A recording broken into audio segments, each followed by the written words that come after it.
Good morning everyone, and welcome to the second session. I'm Paula Gerber, I'm one of the Deputy Directors of the Castan Centre, and it is my absolute privilege to be chairing this session today. I'm told that we're trending Human Rights 17, not hashtag Human Rights 2017 as we've got up there, but hashtag Human Rights 17 is trending number 3 at the moment on Twitter. We are a bit competitive, we would like the number 1 spot, so if you could please tweet up a storm in this session, that would be much appreciated.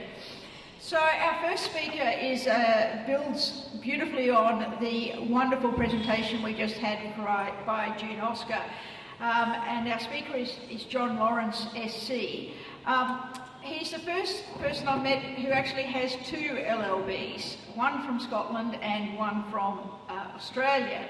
He came to Australia in 1980, but he still managed to retain a fairly strong Scottish accent.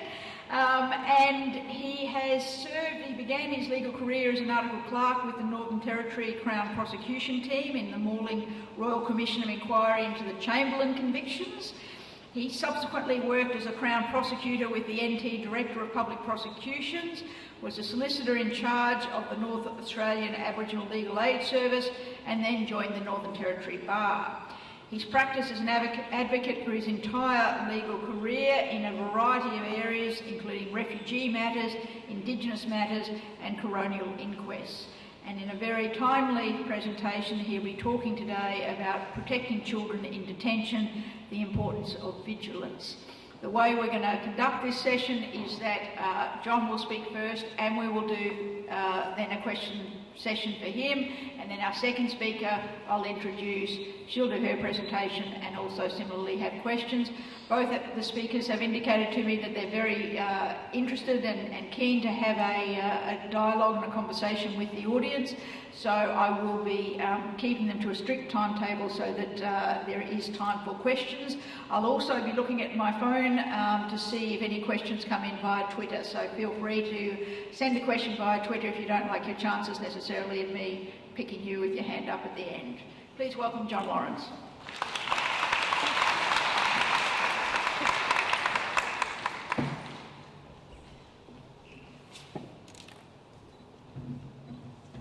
Thanks very much. I firstly acknowledge the traditional owners and the custodians of this land here on which we meet today, the Wurundjeri people of the Kulin Nation. I pay my respects to their elders, past and present, and any other elders from other communities who may be here today.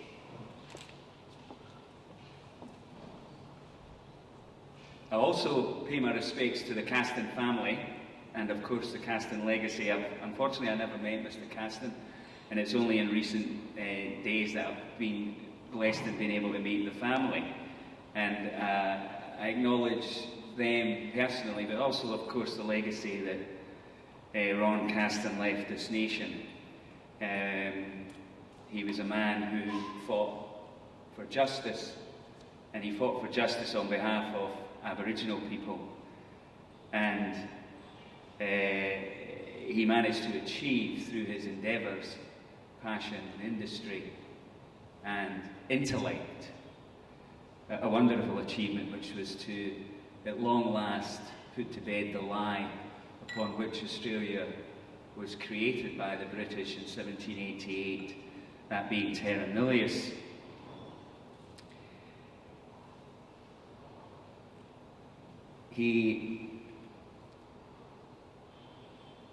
I'd like to just take a quote from that judgment in Mabo, and it's from the joint judgments of Justice Dean and Gordon, and it's well known, I'm sure you'll be familiar with it. But the reason I want to go back there, and I stress back there, was because all of that was 25 years ago.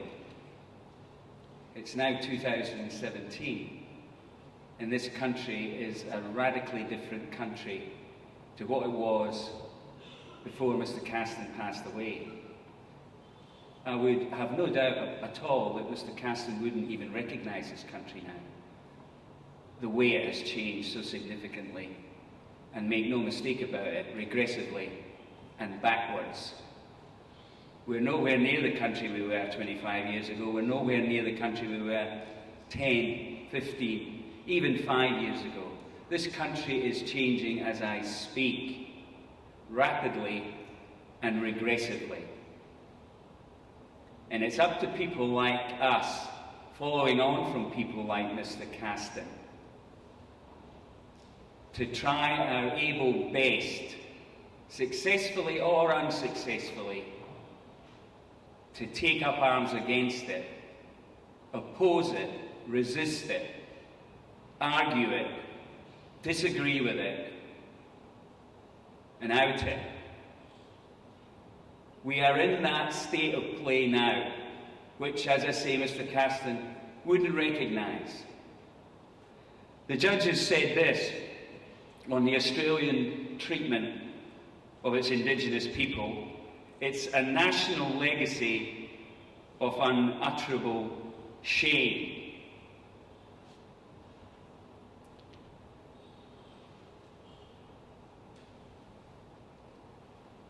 Now, that was 25 years ago.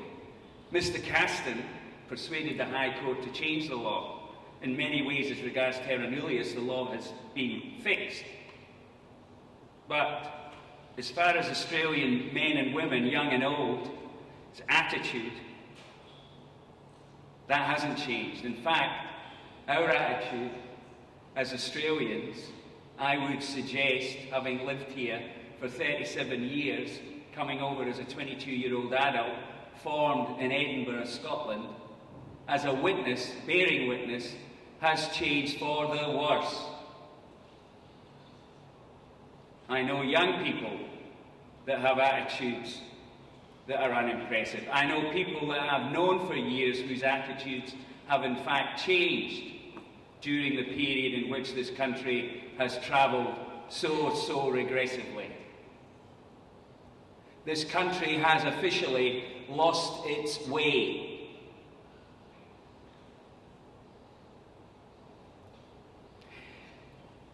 This is Australia. Do you think Ron Castan would have believed that possible? This is an Aboriginal child. This is the gentleman mentioned earlier. It's Dylan Voller. If you have any concerns, I've spoken to Dylan. I know the boy, the man, he's an adult now. He's more than happy for me to put this up for the entire duration of my talk, and with any luck, shock and awe you into appreciating the mess our country is in. He is us. He is your legal system. Forget the blind lady with the scales of justice on the top of the Supreme Court down the road. This is the symbol of Australian justice now. This is what we have stooped to. This is what you and me have allowed. My fingerprints are all over that bloody chair. Just look at it. Somebody made it. Somebody designed it. Somebody ordered it. People put a boy in it. The reason they gave it the commission was apparently he had threatened to harm himself, which was probably untrue. It was probably ostensible. It was quite clear why they put him in there. We saw it on Four Corners. You saw it. They put him in that chair, and they put him in that room, and they locked that room, and they kept him in that room like that for 2 hours. This is Australia.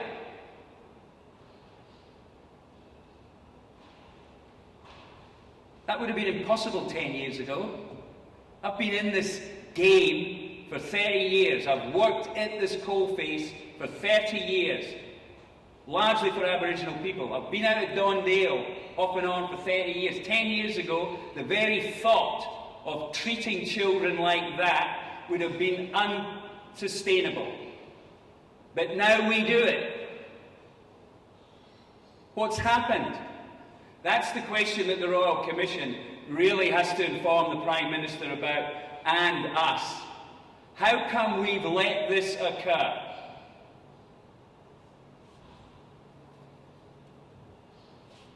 I'm also conscious, being at the Castan Institute, and of the wonderful and amazing and in fact intriguing relationship that the Jewish community have with Indigenous people historically. It's a marvellous thing. I cannot but admire it incredibly, and it reminds me of two amazing stories which I think are the greatest stories I've ever read in Australian history, and it's nothing to do with Burke and Wills or explorers or Gallipoli. It's the story, of course, about your great Aboriginal activist from Victoria, the Yorta Yorta man, William Cooper. Now, we all know that story, but it deserves repeating, because even when I hear it now, I can't believe what happened in 1935 when this Aboriginal man, elderly at the time, who had spent his entire life as an activist fighting for the rights of Indigenous people, who had been slaughtered, dispossessed, raped, poisoned, abused, treated like subhuman.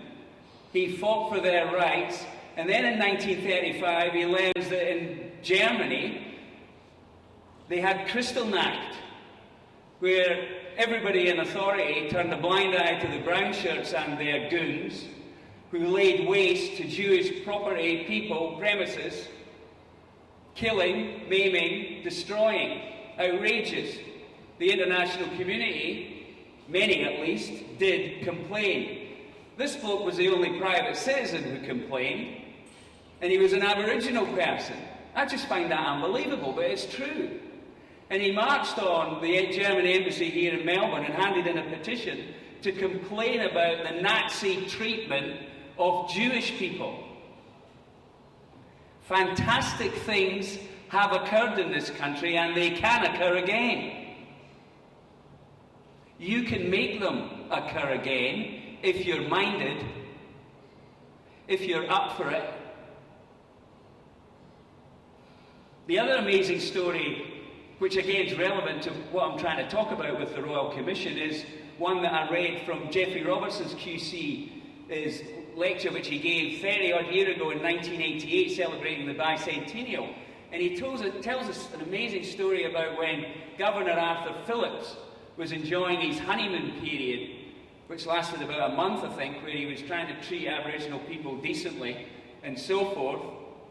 To display that attitude of goodwill, he actually punished some convicts who had been misbehaving in relation to Indigenous people in Sydney Harbour.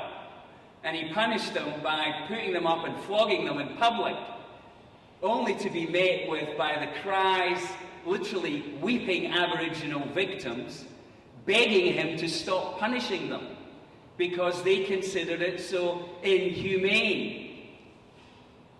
There's inhumane, subhuman, terra nullius. You see, that's what the Royal Commission has discovered.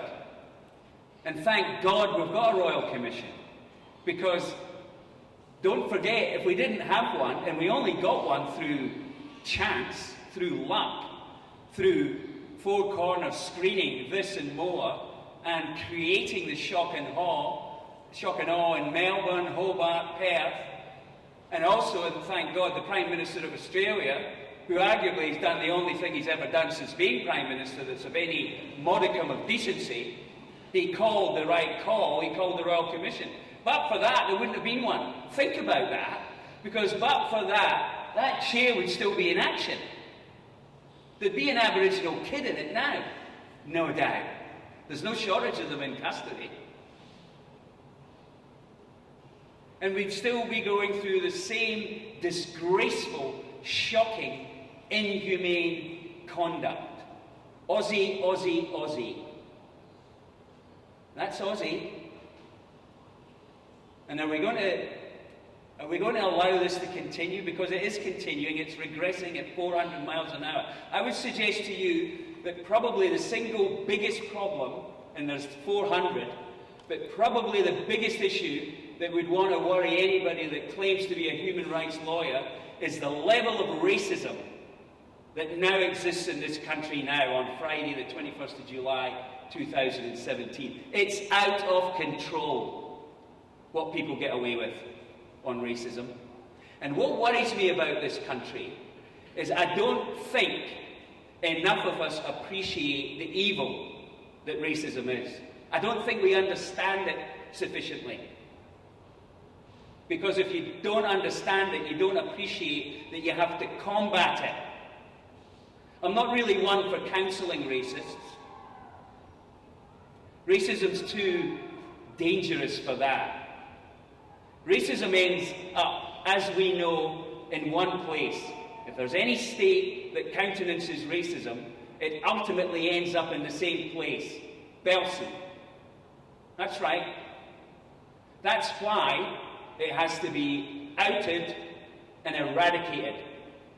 Because if you don't do it, Peter Dutton's in your driveway now, waiting to swoop with his army, with their gas masks on, and his generals with their epaulets. That's what Australia is now. Do you think Ron Castan would believe that image that we all saw a week ago with Malcolm Turnbull and his lurch on his right shoulder, Peter Dutton, hanging over him, and all these military people? That's Australia now. It's ridiculous. It's a disgrace. As far as I'm concerned, being a Democrat and having read history, the army should be kept in barracks. We take recourse to them to defend us, we compensate them, we respect them, and that's their role. I don't like uniforms. I don't like insignias. I don't like flags. It's all dangerous shit. And you've got to be aware of it, because he's in your driveway and he'll be in your living room next week. If you don't wake up and start doing something about this.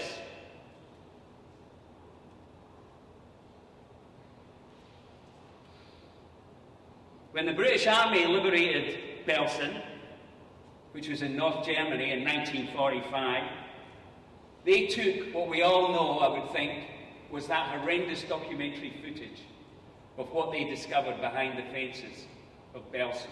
And others did similarly with Auschwitz and others.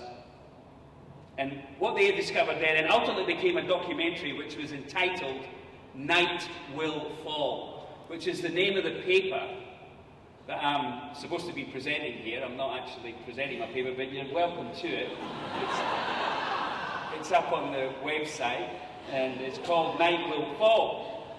And it's called that because during the playing of that documentary, which reveals all that horror, which is the end product of racism, ultimately, when it's playing, the narrator is Richard Crossman, famous Labour politician, and he says these words: "Unless the world learns the lesson that these pictures teach, night will fall." So that's why Dylan's up there, and he's going to be there. And that's why we have to remind ourselves of what we are doing. Not what we've done, what we are doing.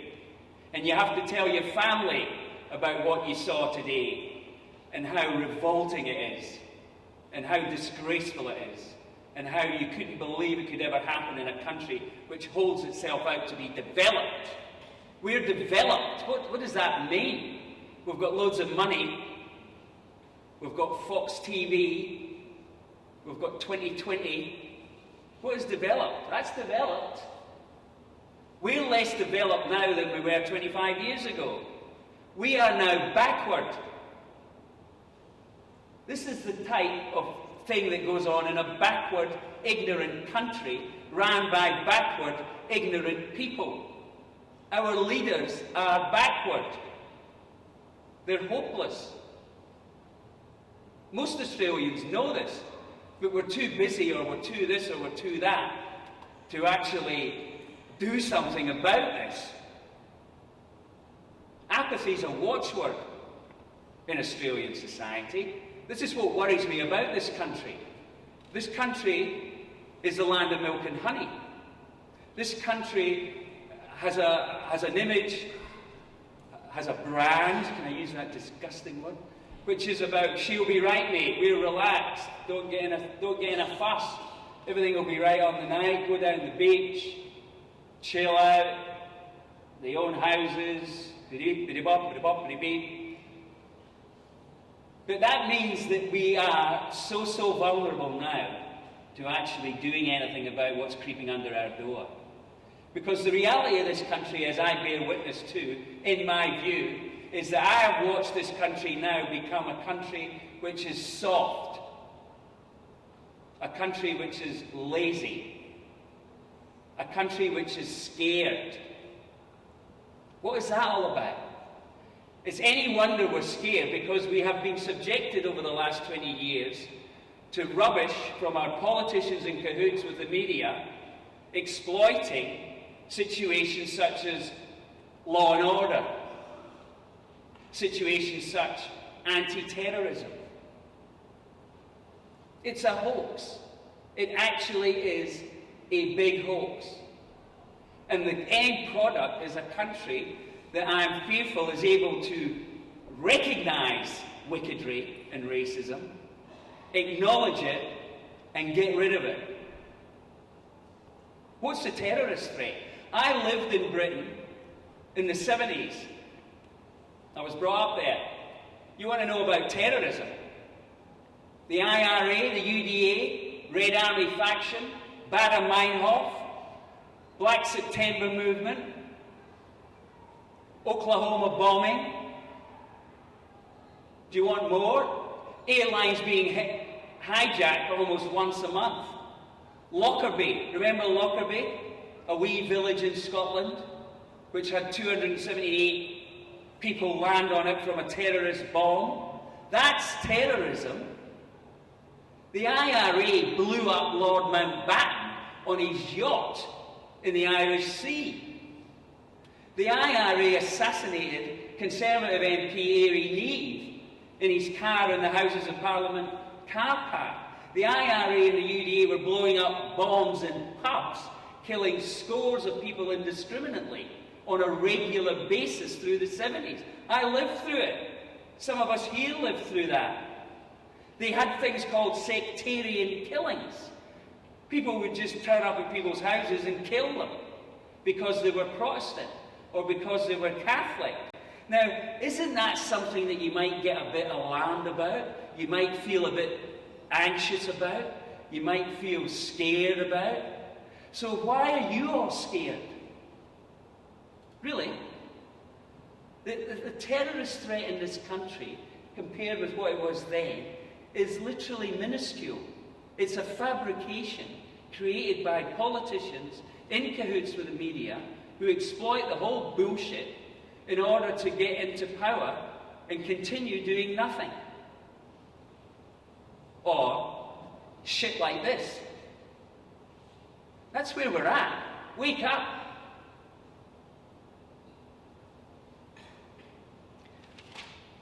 I must remind you that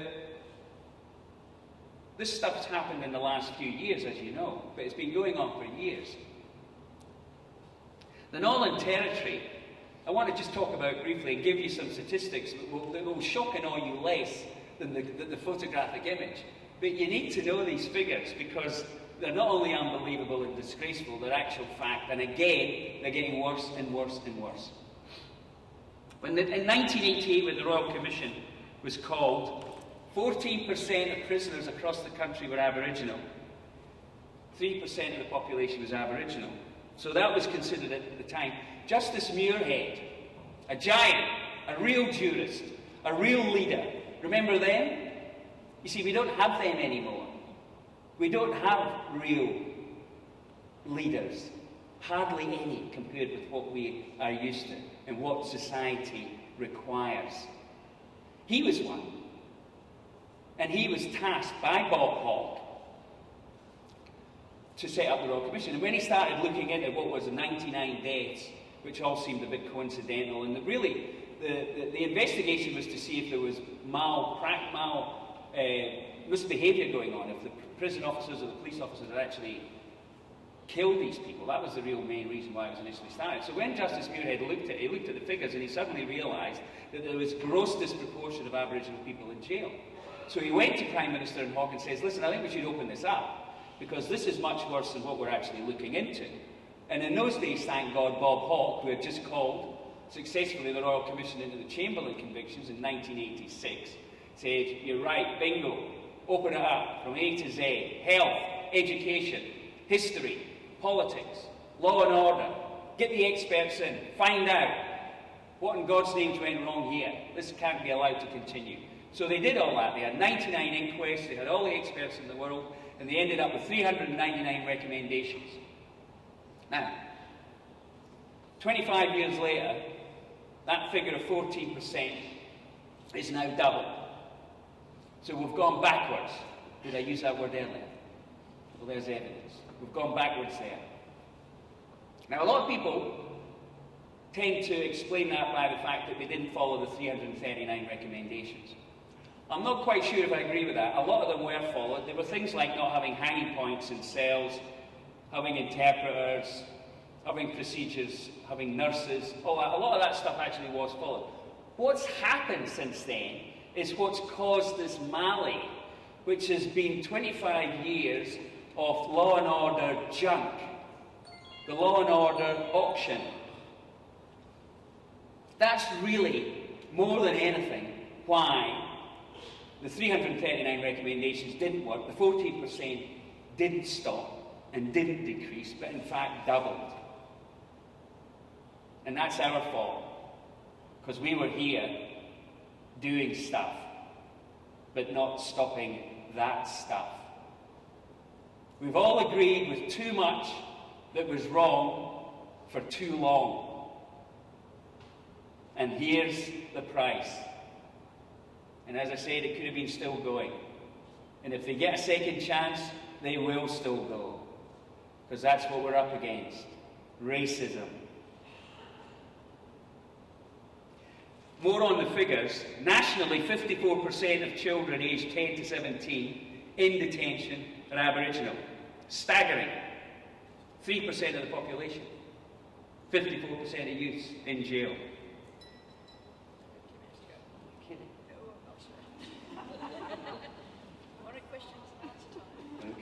Okay.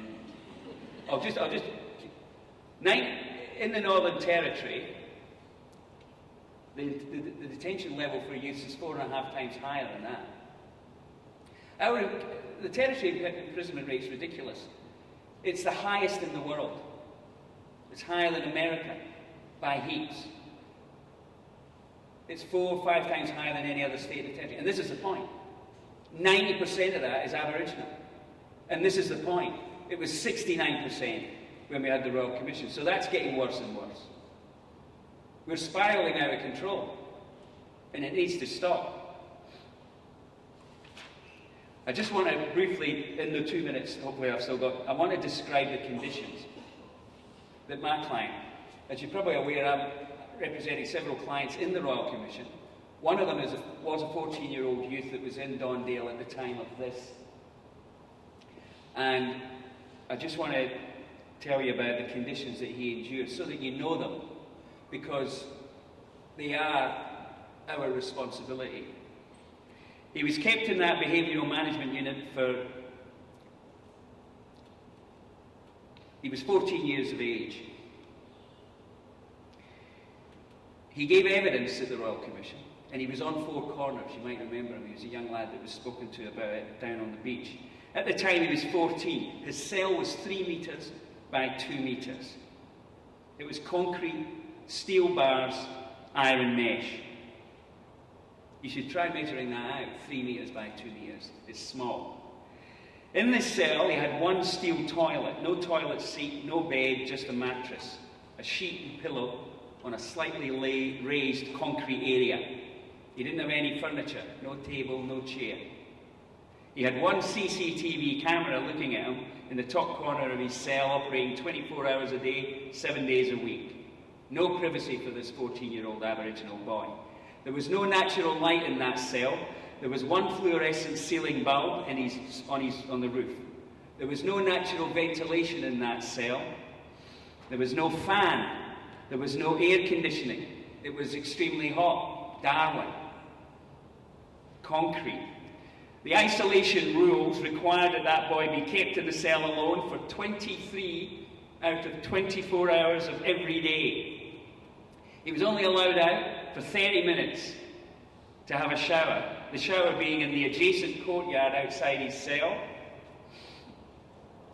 so he was visible to all the other children. When released each day, he was on his own. He weren't allowed to come out with the other kids and talk, so he was alone the whole time.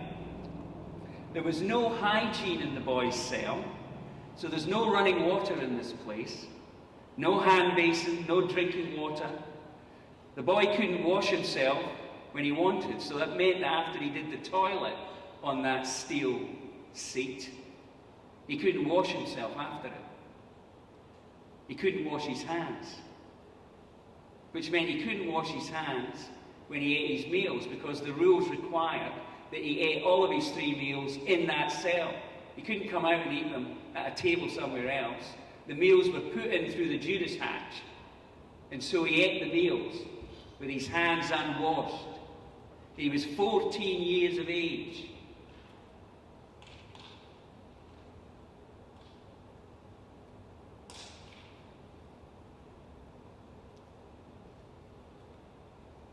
And he was kept like that for 16 consecutive days. And every day he was there, on several occasions, he asked every youth justice officer that was around, "Why am I still in here?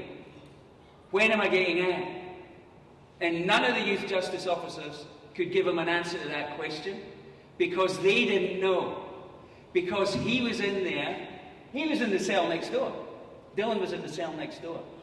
He and 5 others were in there indefinitely. The authorities were just had them in there. We have discovered this because of the Royal Commission. Because when a Royal Commission comes to town, it swoops. It orders the government and the authorities to produce everything that's relevant. And we now know, including cross-examining the prison guards, the superintendent, the deputy superintendent, the executive director of youth detention, a bureaucrat, a high-level bureaucrat, she described herself, the minister, John Elfring, they all knew precisely the conditions that these boys were being kept in. They weren't ignorant.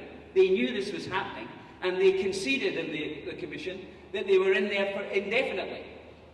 The only reason the VMU ended was because the kid I represent got out because a guard, through inadvertence, forgot to lock the cell door.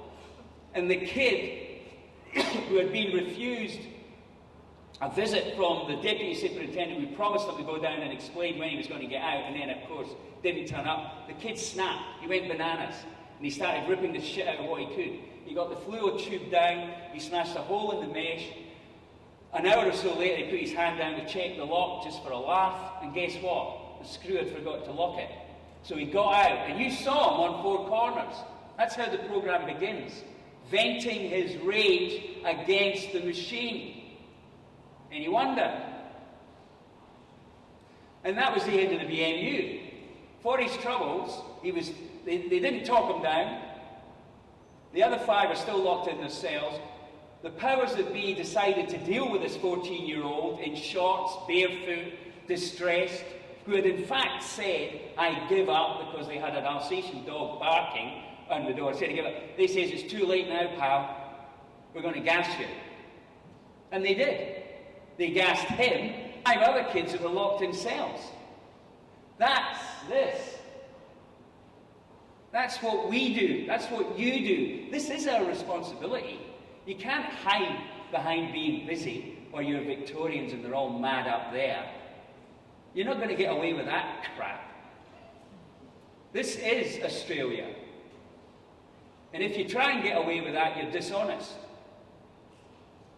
This should never be allowed anywhere. And so he gets out.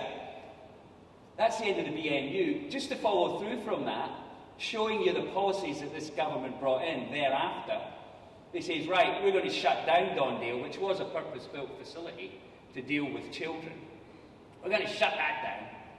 And we're going to reopen what we've already shut down, because we've described it as such in a Coronial Inquest, the Chief Executive Officer of Corrections, Ken Middlebrook, gave sworn evidence that as far as he was concerned, the adult jail Berrima was unfit for habitation. It was only fit for a bulldozer. They said, no, well, we'll open up Berrima and we'll put the kiddies in there. Can you imagine opening up Pentridge, or whatever the equivalent is down here, an adult male jail, and putting children in it, Aboriginal children? Remember, 97% of detainees in the territory are Aboriginal, which means 100%. They're all Aboriginal. You're going to put Aboriginal kids in an adult jail, and it gets worse. They put the girls in the maximum security unit of the former adult jail. The very block that housed serial killers, rapists, pedophiles, nutbags of the highest order that would write their name in their blood on the walls. I know this. I've represented some of them. They chose girls to go in there because apparently it had a garden adjacent. Where are we at? We're lost. Australia's lost.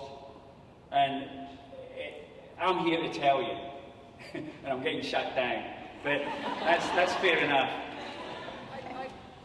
I will invite questions, and maybe I'll be able to answer questions and tell you more. Okay. You might like to start Yeah. with this question.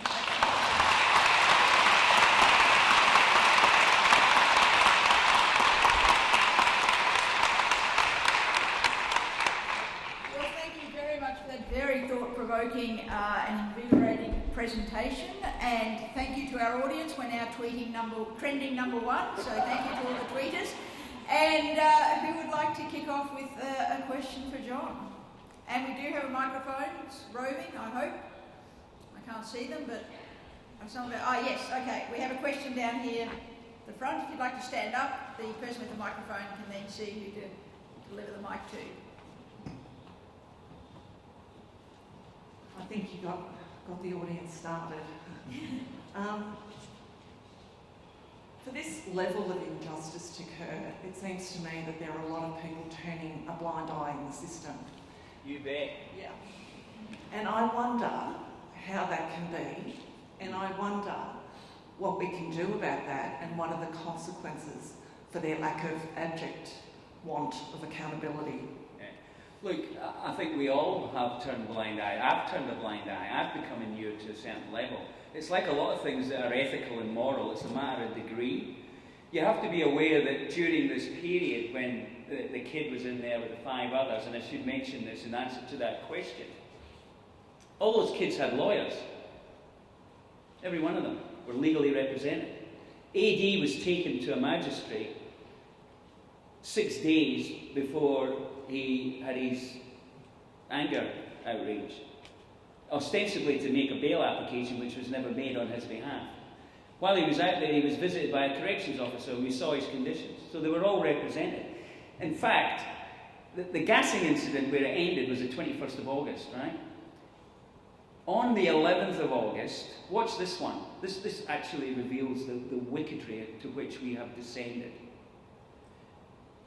On the 11th of August, the Executive Director of Corrections, Sally Cohen, she'll remain nameless,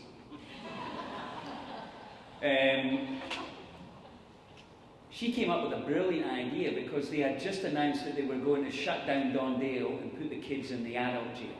So there was people objecting to that, mostly Aboriginal organisations. In fact, almost solely Aboriginal organisations stood up and said, this is ridiculous. NAJA, who was the Aboriginal Legal Aid Service, they opposed it. So Sally Cohen, who's nameless, came up with this brilliant idea that we'll get the lawyers to have a monthly meeting, because this explains it. We live in an age of acquiescence. That's the problem. And they're having these meetings. Yeah, we're having these meetings monthly, and we're discussing things, and we're scratching their back, and they're scratching our back, and we won't complain about that if you don't complain about this. And it's all too cosy.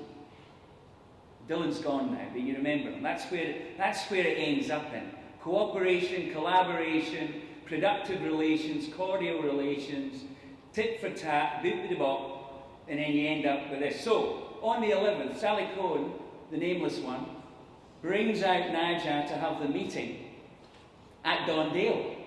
And the rationale, which is chilling, is to persuade them to stop complaining about our new order, which is up to Berrima Prison. We'll show them where their clients are.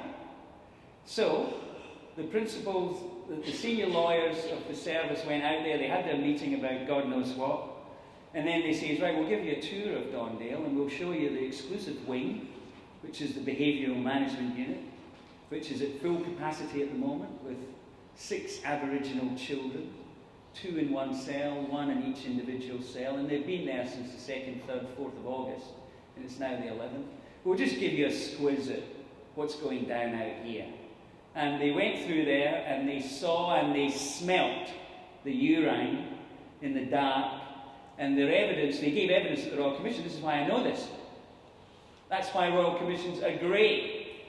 We know all this now. I was able to cross-examine some of these people, and they went down there and they were shocked, as you would expect, because through the murk, and this is their evidence basically, they saw people moving behind the cell, behind the bars, and they said, hang on a minute, are the kids in here?